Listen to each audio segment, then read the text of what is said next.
When you get your 40-gram kit from Woolens and Nosh, it's not really going to look like a self-striping yarn. And the reason for this is in order to dye it up as one ball and keep the prices nice and low, they've actually dyed it out of order in terms of how the colors are listed in the pattern. So the very outside color is going to be your color 2, your accent color.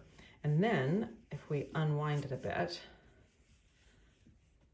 we can see that eventually underneath color 1, we're going to get to the white of our color 2, our hand and beard color, and then only at the very end, so we go accent color, then we get to color 1, it's in there, where is, or color 2, where is it? It's down here. Then we get to the self-striping last. So we'll need to wind these off, and as we transition from color to color, we're going to cut the yarn and start a new ball.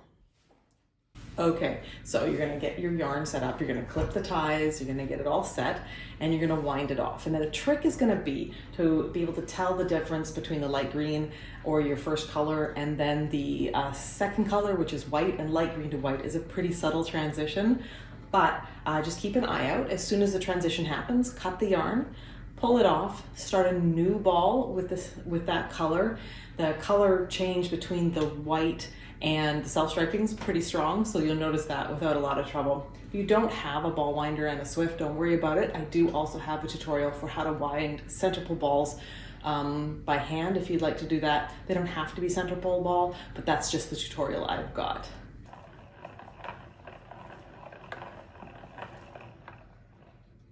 You can see I've gone a little too far, so we will just pull back on that till we get back to the green. So that's roughly where the transition happens. It kind of gets a little bit green, a little bit white. And so I'll just cut that off. I always pull this center bit out so that it keeps the center pull nice and obvious. Slide it off. I undo a little bit of mine and then I wind it nicely around the center so that I can tuck that end. All right, so now I'm just going to start a new color. So this will be my accent color, my C2. This is my C3.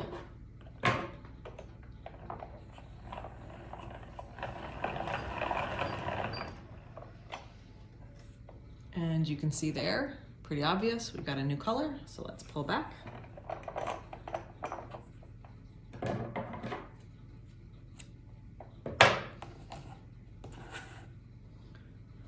So center pull ball that is only 5 grams or so is often pretty funny, but it will work well. And if you've got one of my other patterns, Leave No Stone Unturned, I believe, there is a mini skein yarn cozy that'll help keep this in shape if you're interested.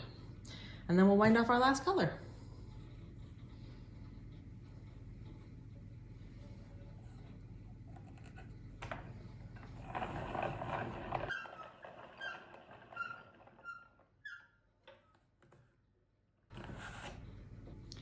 And there we go, all 3 yarns we need to turn nimble into reality.